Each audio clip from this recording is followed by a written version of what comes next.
नमस्कार दोस्तों, मेरा नाम है विमल सिंह। बालाजी स्टडी अड्डा में आपका स्वागत है। आज तारीख है आपकी 9 दिसंबर 2021 की। शिक्षा संबंधित क्या सभी अपडेट हैं, एक-एक करके सभी की बात करते हैं। तो सबसे पहले एक नोटिफिकेशन देख पा रहे हैं, सीटेट दिसंबर 2021 का ही है।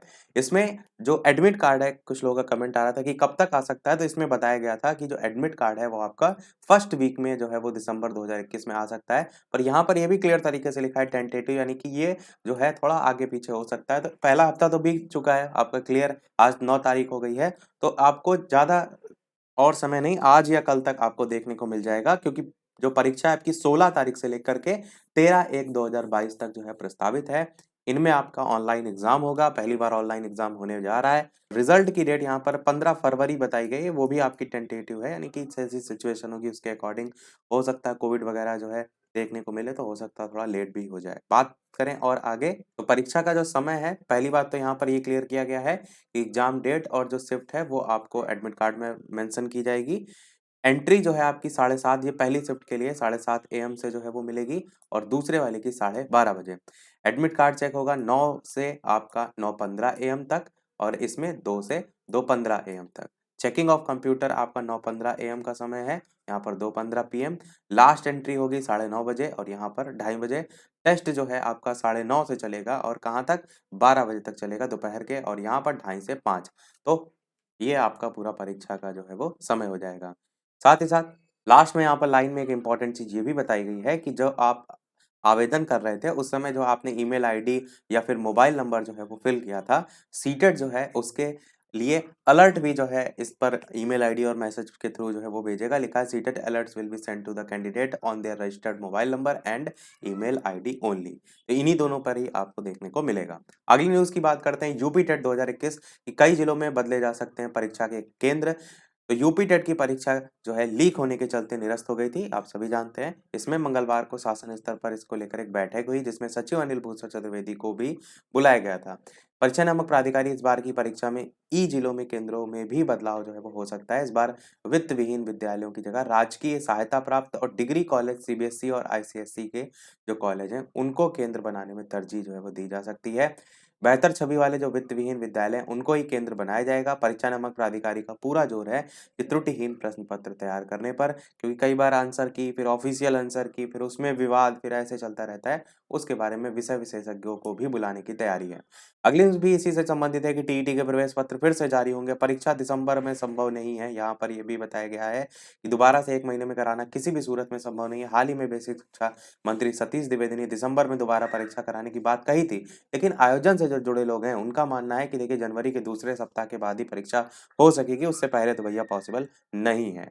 बाकी इसमें वही सारी चीजें लिखी हुई हैं जो ऊपर हमने देखी। अगली न्यूज़, पीएनपी सचिव के आश्वासन पर माने अभ्यर्थी 69,000 शिक्षक भर्ती, संशोधित परिणाम जारी करने की मांग को लेकर दूसरे दिन भी कार्यालय पर डटे रहे अभ्यर्थी।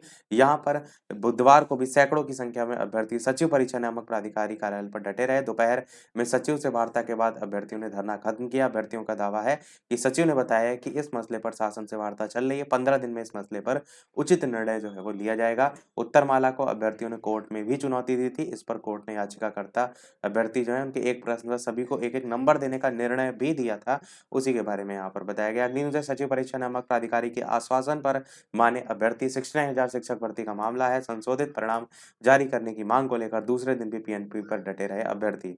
अब बात यहाँ पर हो रही है लेखपाल की। लेखपाल भर्ती 4 विषयों के 100 सवाल पूछे जाएंगे। पूरा ऑफिशियल सिलेबस जारी कर दिया गया है। जल्दी मैं आपको पीडीएफ सहित जो है प्रोवाइड भी कर दूंगा। यहाँ पर लिखा है, अधीनस्थ सेवा चयन आयोग ने लेखपाल भर्ती के लिए पाठ्यक्रम जो है वो जारी किया।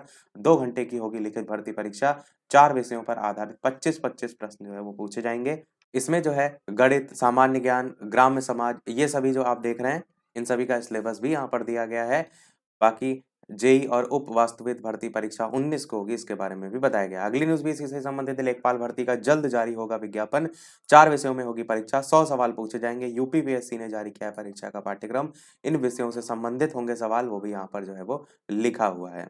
अगली न्यूज़ है, सहायक अध्यापक भर्ती मामले में सरकार से जवाब तलब। प्रयागराज से न्यूज़ है, यहाँ पर जो हमने पीजीटी के संदर्भ में बताया था उसी के बारे में लिखा है कि मामले में कोर्ट ने माध्यमिक शिक्षा सेवा चयन बोर्ड से भी 4 हफ्ते में जो है वो जवाब मांगा है। अगली न्यूज़ है जेईई और उप वास्तविक पद पर भर्ती की परीक्षा 19 को होगी, ये ऊपर हमने आपको बताया भी। अगली न्यूज़ है पंचायत सहायक जो है उनको दिसंबर से ही 6,000 रुपए दिए जाएंगे। अपर मुख्य सचिव ने सभी जिलाधिकारी जो है उनको आदेश दिए हैं। 1 दिसंबर से ही ये आदेश जो है वो लागू भी हो जाएंगे, उसी के बारे में यहाँ पर लिखा है। सेकंड लास्ट न्यूज़ है करंट अफेयर से रिलेटेड, और ये जैसे ही सूचना आई थी मैंने आपको टेलीग्राम पर भी सूचित किया था। तो हवाई हादसा हुआ है, जनरल जाबाज जनरल रावत जो है वो नहीं रहे। तमिलनाडु में कुन्नूर के निकट हेलीकॉप्टर क्रैश हुआ। विपिन रावत की पत्नी मधुलिका जो है उनकी भी जान गई है।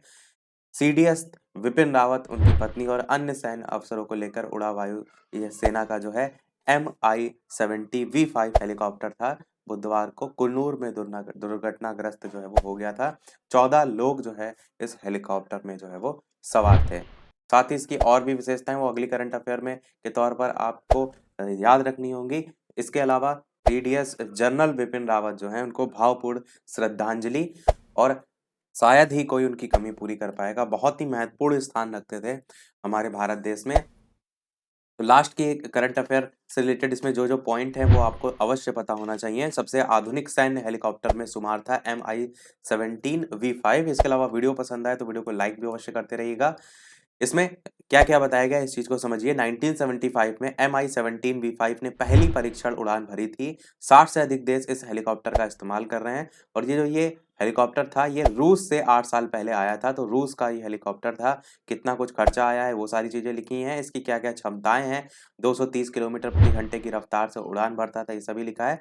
और सबसे महत्वपूर्ण बात यहाँ पर ये भी है कि राष्ट्रपति, प्रधानमंत्री भी इसी का इस्तेमाल करते थे। तो दुनिया के सबसे अत्याधुनिक हेलीकॉप्टर में शुमार है ये MI-17V5।